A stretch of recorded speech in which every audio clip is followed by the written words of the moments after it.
everybody, and welcome to another great episode of My EdTech Life.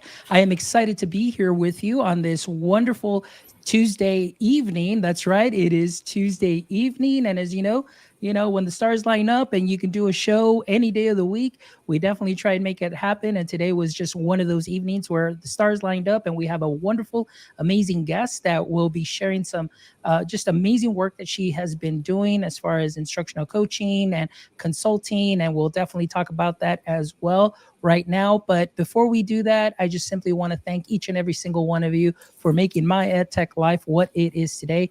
Thank you so much for all of your support. I really appreciate some of the wonderful reviews that you all have left. Thank you so much also for the feedback. Those of you that have contacted me directly and just, sharing some comments as far as how the shows have helped you and the things that you've learned. It really does mean a lot. So thank you so much for that feedback.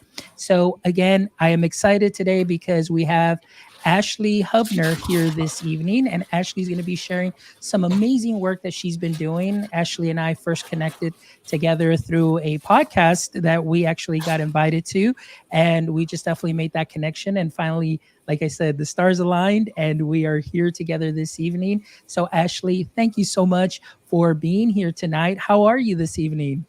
I'm doing great. How are you? Doing wonderful, and like excited to talk to you because I know that you've been busy this last week, attending conferences, hmm getting to see some amazing educators face to face in real life. And also you've got a book that has already been out, and I'm really excited for you to share all about that. So Ashley, let's go ahead and jump right in. So for our audience members that are joining us right now live or will be catching the replay or listening to the podcast, can you give us a brief introduction and your context in education? My name is Ashley Hubner, and I am an instructional coach and curriculum specialist. I worked in the public school system for 14 years in the state of Texas, and my family transitioned to Florida. And when I came here, I decided to start my own practice through consulting and working with teachers virtually, doing some virtual instructional coaching, doing virtual PD for different school districts, and then working with some curriculum companies to create content that is good for kids. So that's kind of what I've been doing lately. Excellent. Well, I'm sure that that definitely keeps you very busy. But before we go on with, everything that you've been doing, as you know, here, every guest, I always see as somewhat of a superhero, people that I follow, that I learn from, and that I see that are doing some amazing things. And I always love to hear their origin story. So if you don't mind, Ashley, I would love to know, was education something that you always knew that you would be going into? Or was this something that kind of came up later, maybe a transition from a career into education? So if you can share a little bit about your start in education. So I think I knew at a really young age that I wanted to be a teacher. I think I made the decision in like third or fourth grade and just knew that that was going to be what I was going to do the rest of my life. As I got older into high school, I started like thinking maybe I wanted to do some other things because, of course, I have other interests and hobbies, but I always settled back on education. I do come from a family of educators, not my immediate family, but my extended family, my aunts, my grandma. They all were in education in some realm. And actually, my aunt and uncle are still in education here in Florida at a local school in Sarasota. And so I just felt like it was in my blood. I've always been great with kids. I love working with kids. I love seeing them learn and grow. And so I went to school to be a teacher. And then as a brand new baby teacher, I had one principal that gave me a chance that year as a first year principal. And under him, I learned and grew so much as an educator, and gave me opportunities to, work on curriculum teams and lead professional development and just grow as a leader. And through that is where I found my love for instructional coaching and curriculum work. Wow, that is wonderful. So it's always great. And like I said, I always love to hear the origin story. And, sometimes, people never plan to go into education, but then it was because of that one teacher. And a lot of times it's because of family. And then you just kind of found your way. But I'm always surprised too by a lot of guests, like such as yourself, that you mentioned, third, fourth grade, you already knew that this is what it is that you wanted to do and that you wanted to be. And now, like I said, through the opportunity of one principal, you were able to continue to grow. And now, growing into what you are doing today, as far as, you getting that experience with instructional coaching, writing curriculum. And then, of course, we'll talk about your new book that is out as well. But I want to talk to you just a little bit about that, first year experience. And just because, there are a lot of first year teachers. And I know for a lot of us that started, many years ago, just that being that first year teacher can sometimes be very ominous and can be very overwhelming, because sometimes we don't expect certain things and so on. But if you don't mind, maybe just sharing some things or just some pieces of advice, maybe for our first year teachers that are already well into what they kind of call the Darktober, that dark October was, as we're kind of winding down. And, so what are some things that you might recommend for some of our teachers to, continue going strong in what it is that they're doing? So I will say I kind of went through that as a first year teacher. I was working like late every night. I was, single and young. So I didn't have, kids to take care of or a husband to tend to. And I've had the time, to do that, but it got to a point where it was exhausting. And I remember it was probably around that Christmas time, or maybe even January after coming back from Christmas, that I was just like, I can't do this anymore. Why am I working myself this hard? And so I'll tell you, initially, I am kind of a shy person until I get to know people. So it took me a little bit to kind of get to know the people on my campus.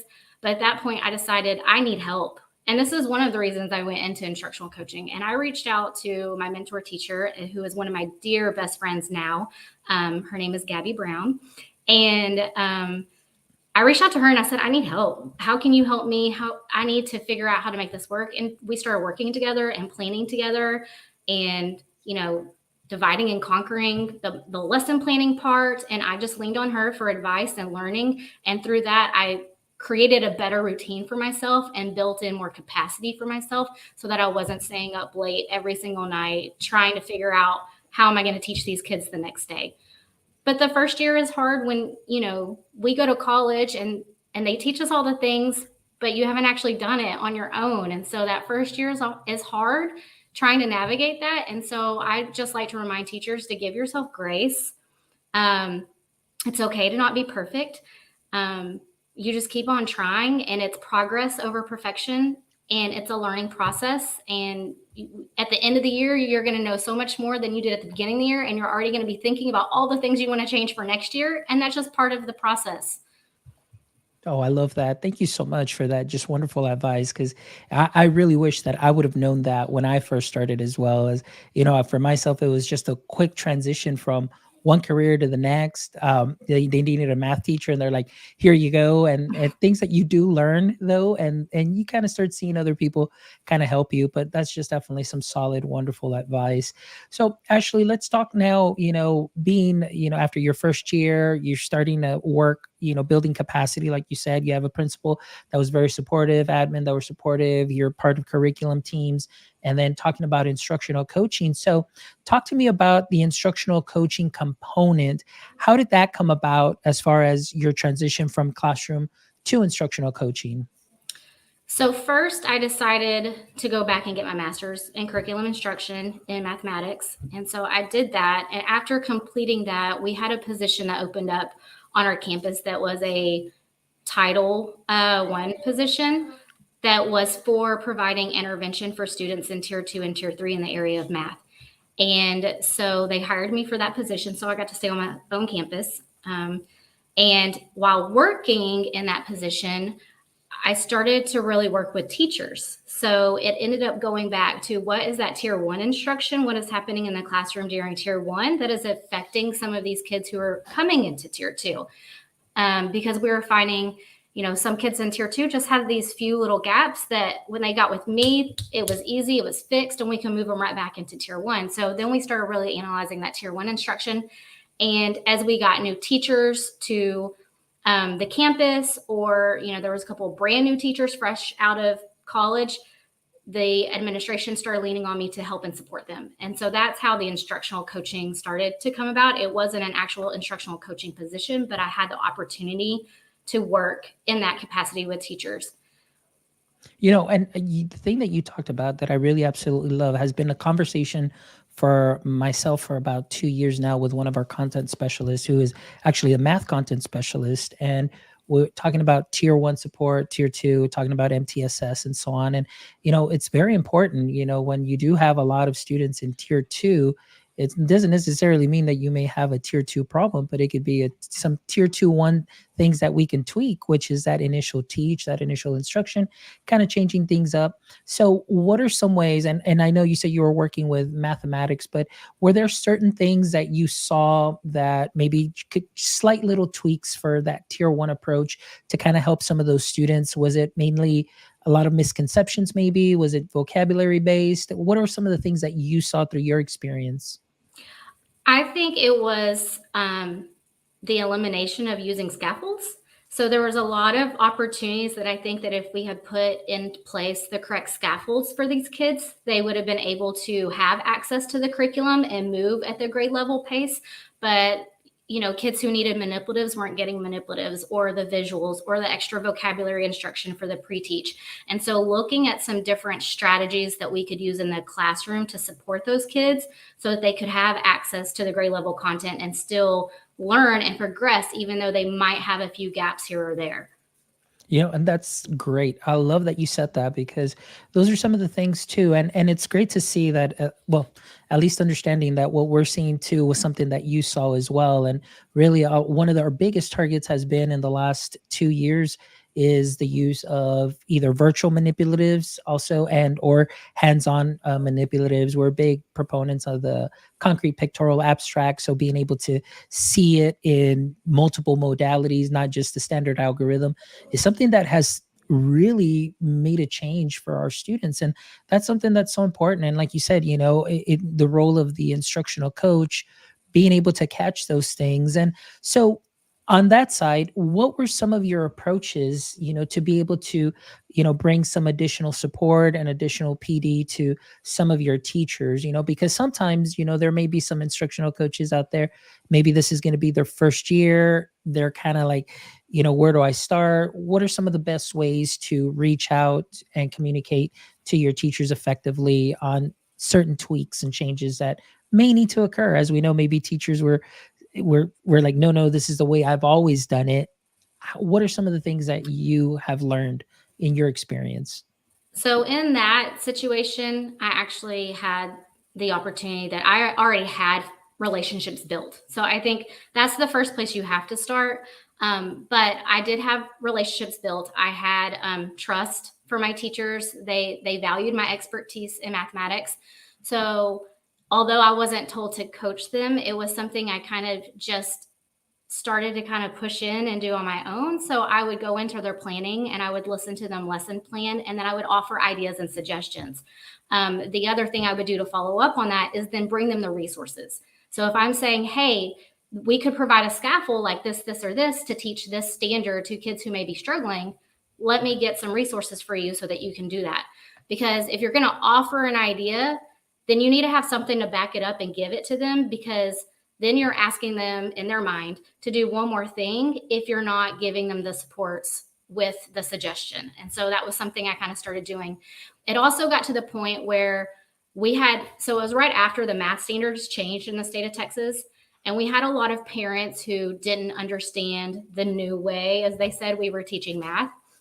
And so one of the tasks that my principal gave me was to create some model lessons for some of these standards. And I video recorded myself teaching it and what it would look like me teaching it in a classroom. And we posted this to our website for parents to see this. But while I was doing that, teachers were also seeing it. So they were also learning the ways that we're going to teach these new standards. And this is what it looks like by watching my videos and sharing those with their parents, because their parents were coming and asking them questions and giving them pushback on this new way we were teaching math. And so then they could say, well, here's how you're supposed to teach it. And there was my video. And so that was another way to show them, just help them with instruction in the classroom.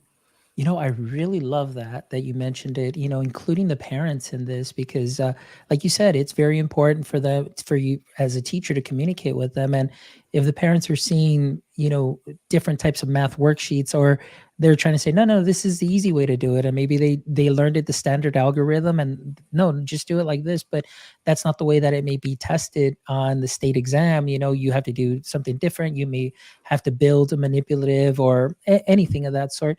I love that idea, Ashley, that you were able to model those lessons, videotape them, and then put them out there for the parents. And then they served as a wonderful resource for teachers as well. As we all know, with your teaching, things kind of change. And it's a way for us, even as teachers, to continually sharpen our skills to see the way Mhm. that maybe this new way of teaching, or just the new, I guess the way we called it, the new math is being done.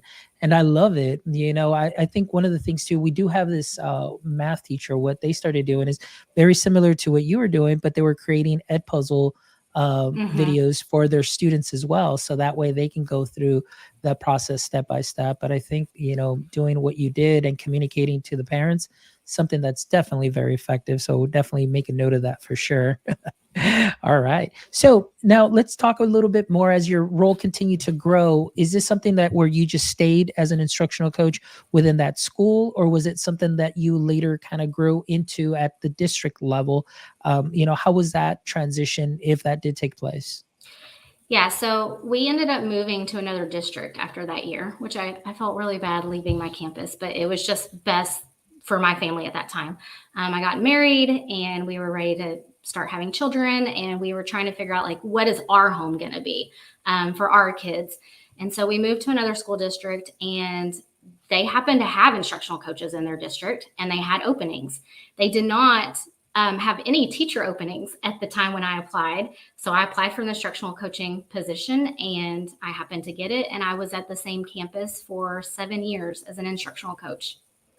Wow, that's wonderful. And so what was that transition like now, just not working with, the one school, but now working with several campuses? Because, and the reason I ask that is just because, we have instructional coaches that work for all campuses. I mean, we're a small school district, but I think for them it was kind of just a little bit of a shock, at first going from, teaching in the classroom and then just working with their campus, and now that transition to the role where now you're working with multiple schools and maybe multiple teachers. What were some of the lessons learned from that experience?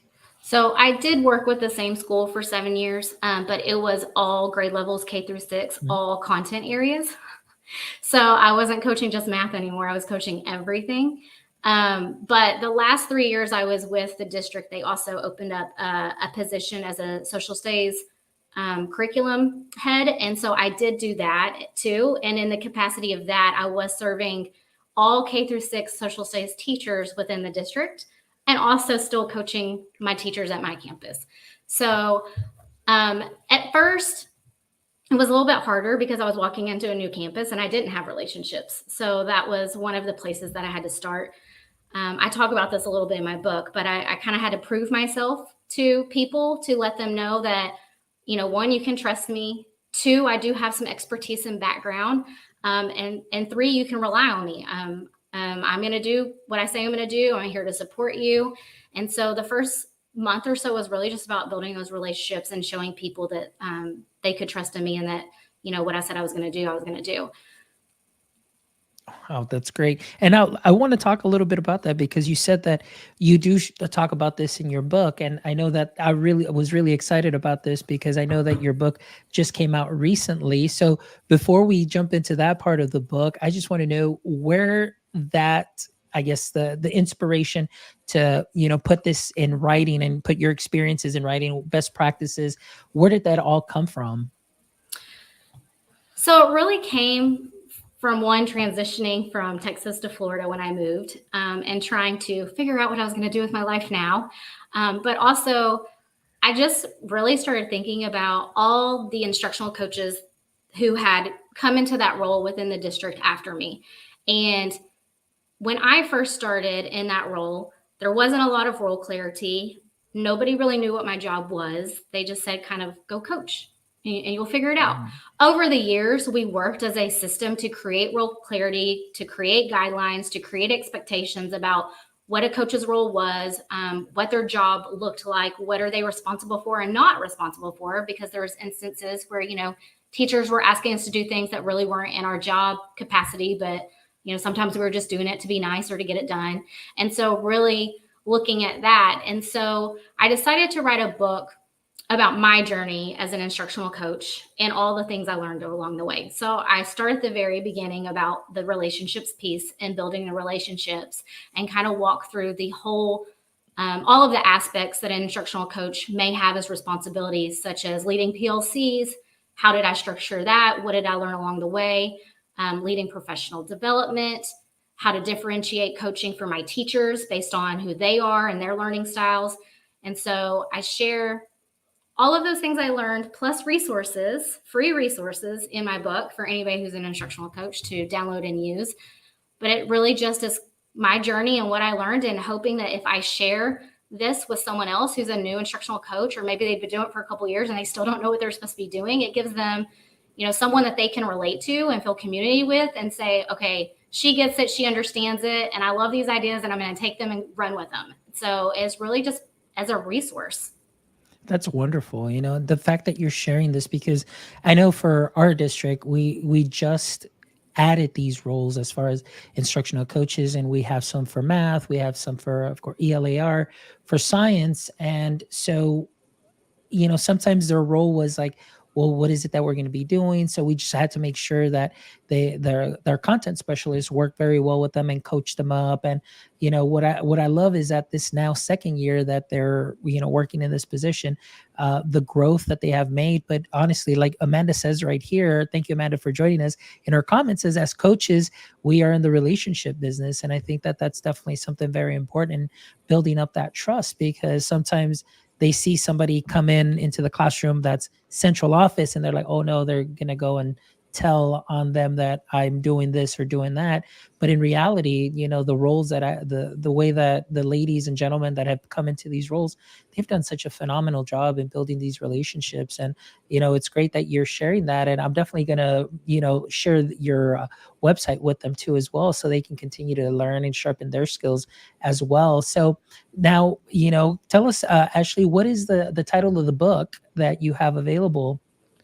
Well, I think you have it right there no, it's not on the screen. Okay. It's called Foundations of Instructional Coaching, Impact People, Improve Instruction, and Increase Success.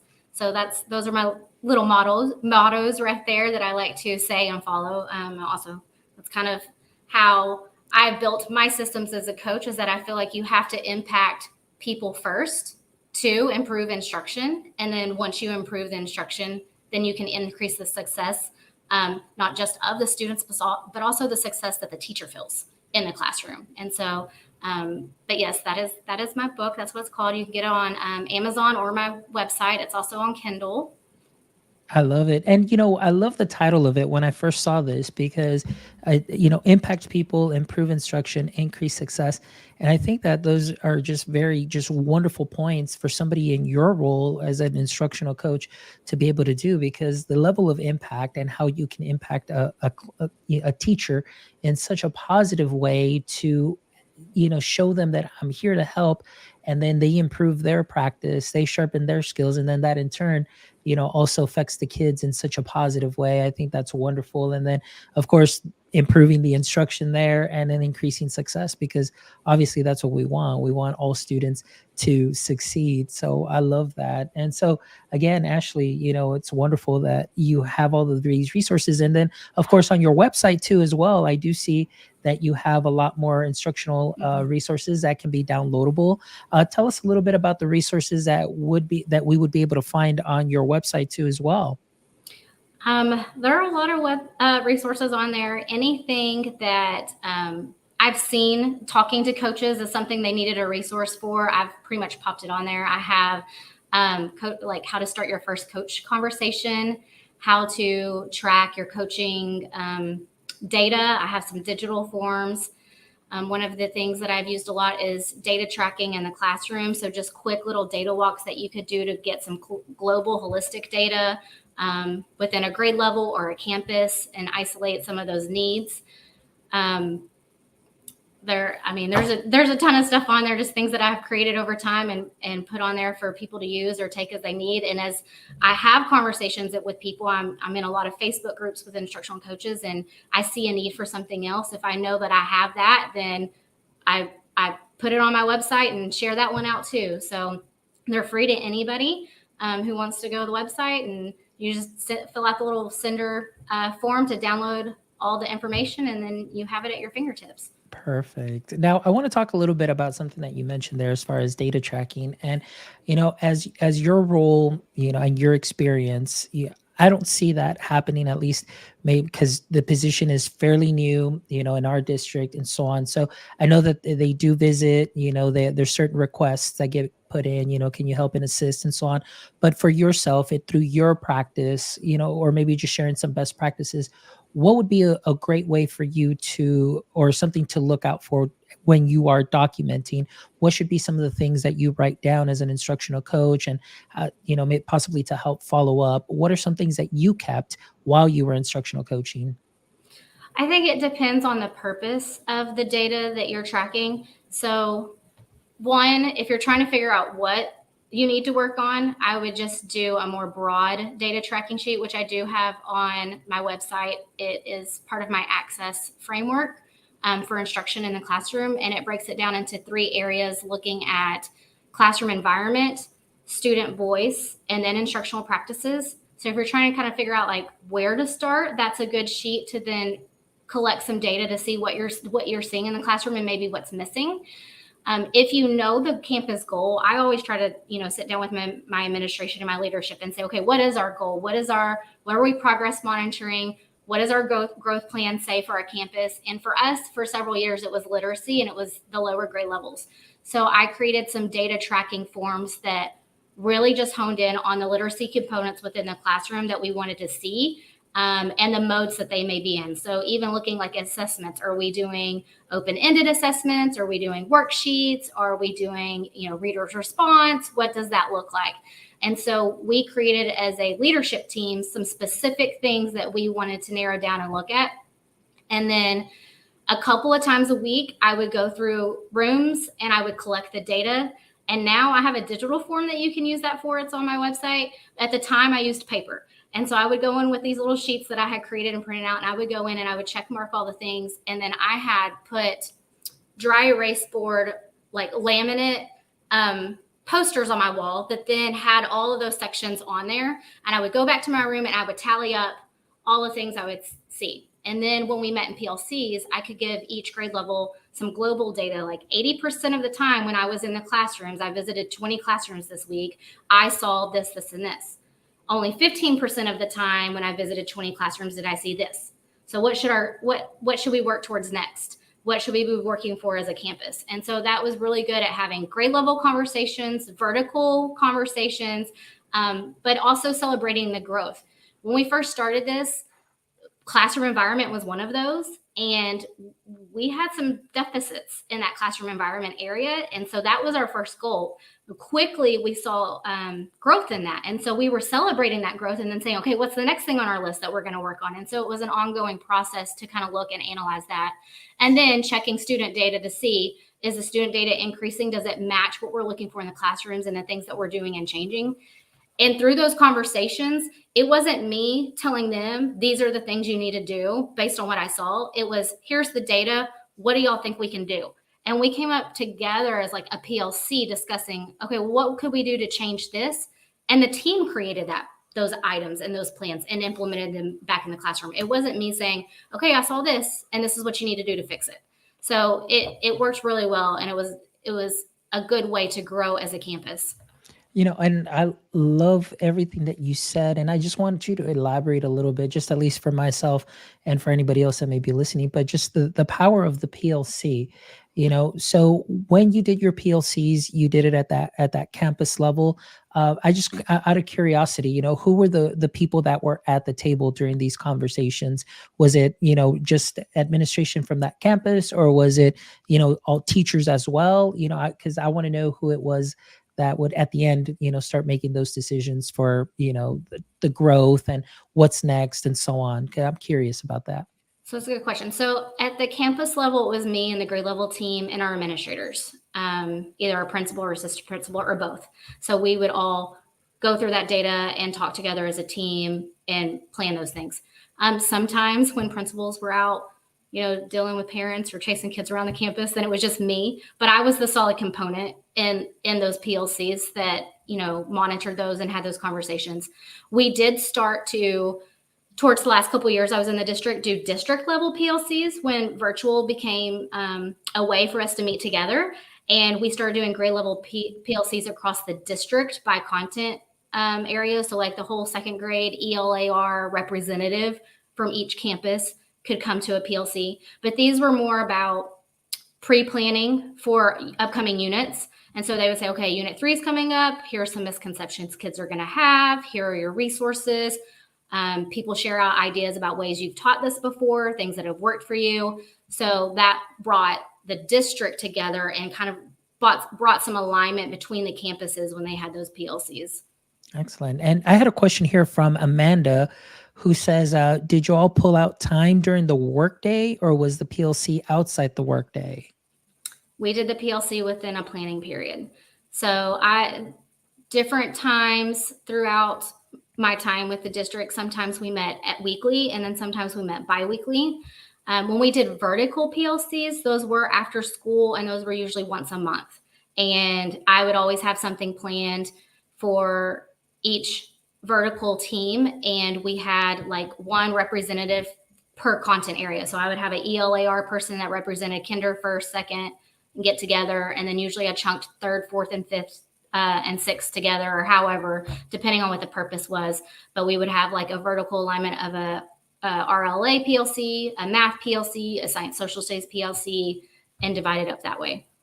Wow, that's wonderful. That's great. Now, and the only reason I asked that is because I know PLCs is something that we're really focusing on this year within our district. So some of the things that our district has done is, of course, with the math content specialists, what they do is they'll do like what they call curriculum previews, and what that means is they'll meet once every other week and say, okay, guys, for the next 15 days.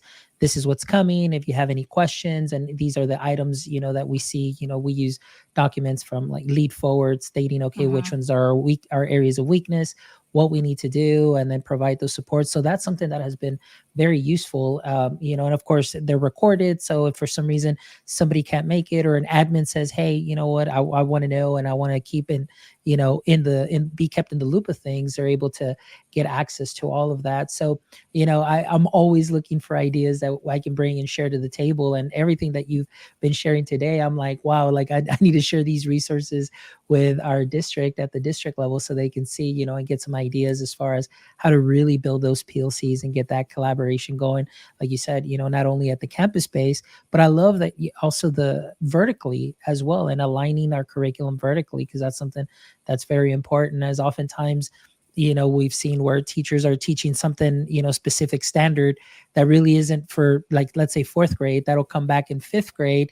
And so sometimes for them, it's a little hard to kind of like, this is where your lane is, we'll worry about that in 5th grade. But then you've got those 5th grade teachers that are like, no, it's okay. You need to be teaching that in 4th grade. So that way they come ready. So, it's just those things that we're trying to work with. But again, the role is fairly new within our district, but we are definitely seeing some great benefits from it, and just the amount of work that they do to help our students, and most importantly help the teachers, has been great. So everything that you're sharing today for me is gold, and I'm going to share the episode with them too as well, and check this out, because what you've shared today is just something that is, for myself, a great learning experience for myself. So thank you so much for everything that you shared today. So I'm really excited about that. And so let's talk a little bit real quick, because I know you were at a couple of conferences, and I was like, wow, like, you're out there now, seeing people in real life and presenting and doing all those things. So I know this last week you were at TCEA, and that you were at the Teach Better conference. So tell me a little bit about how that went. Let's start with TCEA first. Did you have any presentations that you shared? Yes, I did 3. And one of them, actually, they want me to re-record because we had some technical difficulties. I had a live audience and a Zoom audience, but they could not get my slides to work. And so everybody just logged onto my slides. I shared the bit.ly to them, and I just kind of voiced over them as we went through it. But so I'm going to re-record that, and they're going to post it somewhere. But that session was about just differentiating coaching. I'm a big proponent of, just like we differentiate for kids, I think teachers need differentiation. And so knowing who your teachers are and how to figure out who they are, what's their ability level, what is their capacity as a teacher, and what's their mentality when you go into these coaching conversations or working with a teacher. So that was one of the sessions. Another session I did was about a coaching framework. So building kind of that role clarity and what does your job look like to you within your school district or your campus, and creating a plan for yourself if you don't have one already. What is your calendar going to look like? What are your, top priorities as a coach? And so took some coaches through that journey. And then the last one I did was coaching equity in the classroom, which I really enjoyed. And I have to get a shout out to my really good friend, Bill Pratt. He is in South Carolina, I think now. He did move, but he was an instructional coach who felt very passionate about this. And he came to me and said, I want to build a session. Like, people need to hear this. And so we worked together to create a session to walk coaches through, one, just looking at our influences and our biases and analyzing that. But then what are some tools we could use to audit our curriculum, to look at the classroom environment and the instructional tools that are being used in the classroom, and are we creating equity for kids in the classroom? And so that was one of the sessions that I presented. Wow. Go ahead.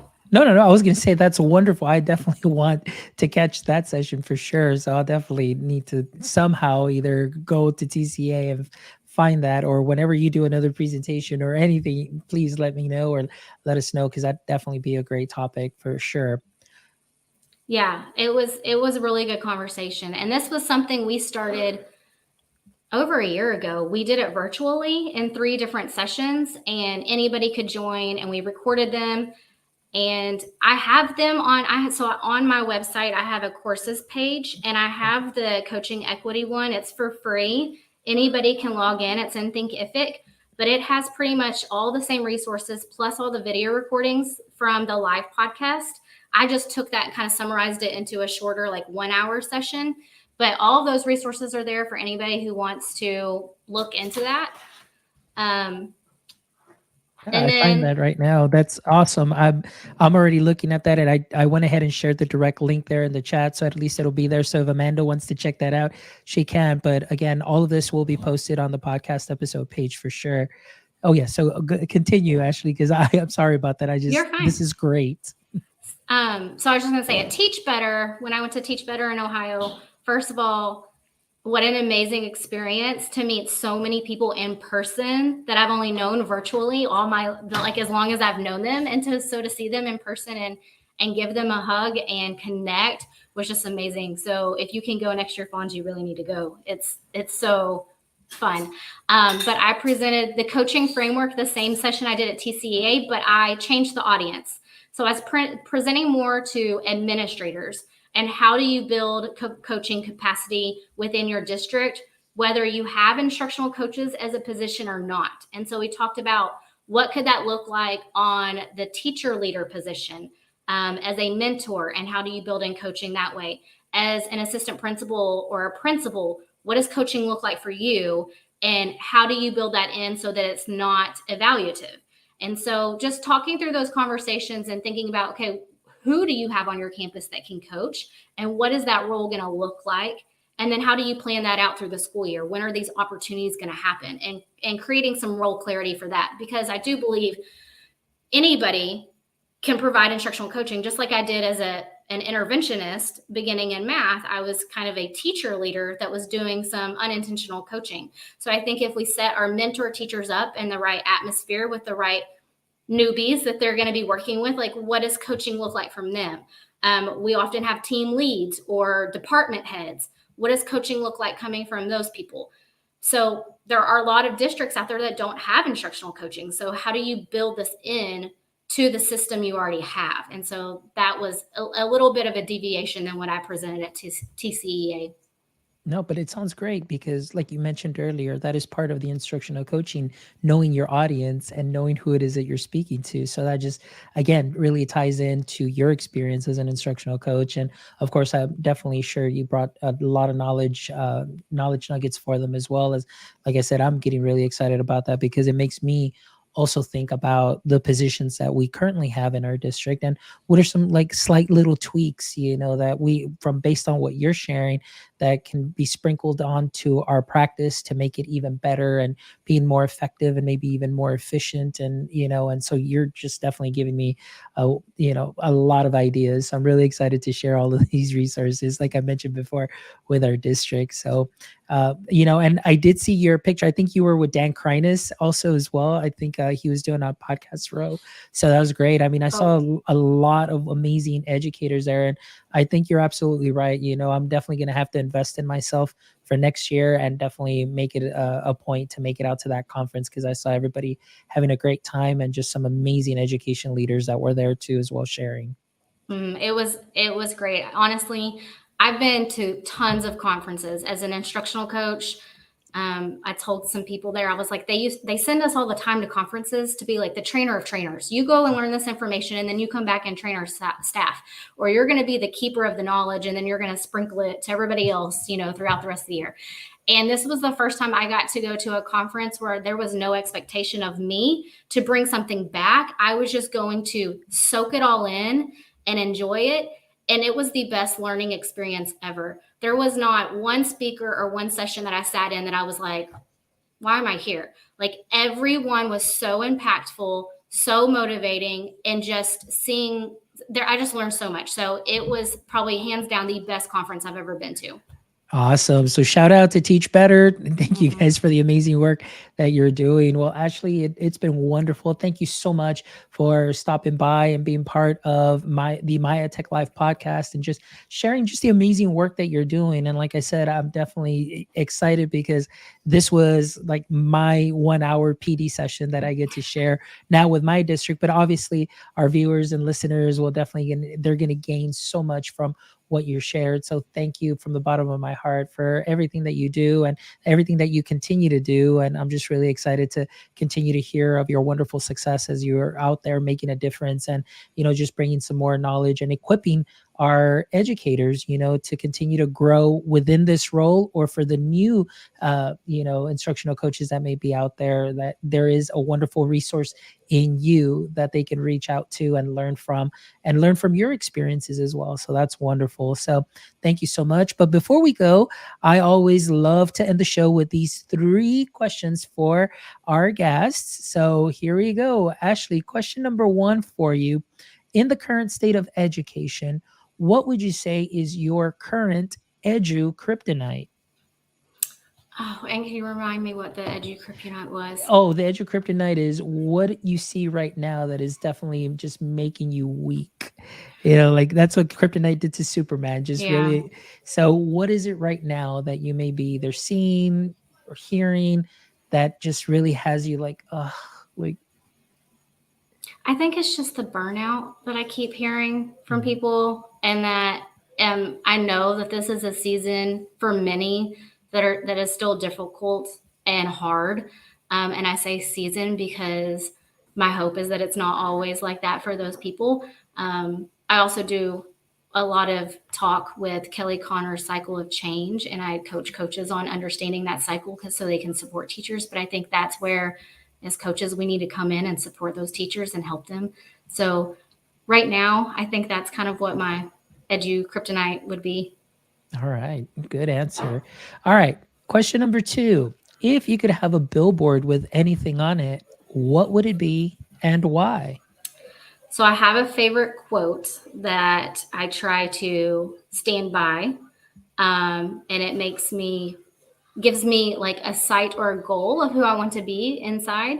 And so it says, in a crowd of roses, choose to be a sunflower, thornless and abundant in seeds. And that's what I would have on a billboard. It's also my quote on my Facebook page because it reminds me to be thornless. Like, I need to be nice. I'm not going to be the one shooting the daggers at you. But being abundant in seeds is, that's what we do as instructional coaches. We're spreading seeds all day long. Every person we talk to, interact with, every facial expression in the hallway can be a seed. And so I just think that that is good for us to remember. Oh, I love that. And you're absolutely right. Every day as you go out there, you are sharing that seed and just that knowledge. So that is such a wonderful quote. I really love that. All right. And the last question for you is, if this was your podcast and I was a guest on your show, what would be one question you'd like to ask me? So I would like to ask you, who is your green dot? And what I mean by that is at Teach Better, we talked about having a focus, like almost like a laser focus, like you think of a red laser beam, but thinking of a green laser beam and looking to the person that inspires you the most as your green dot that pushes you to be the best educator that you can be. So who would be your Ooh, green dot?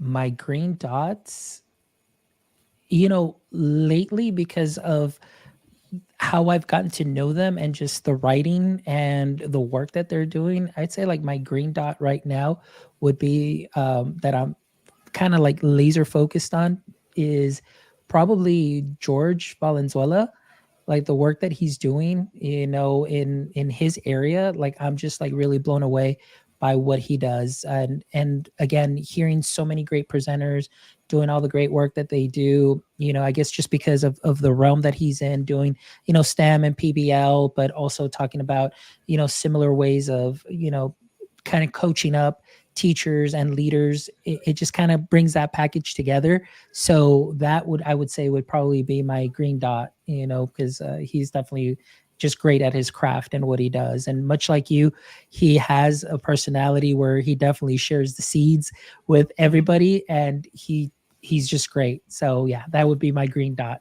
So that's a great Love question. it. Thank you so much. You're Appreciate that. welcome.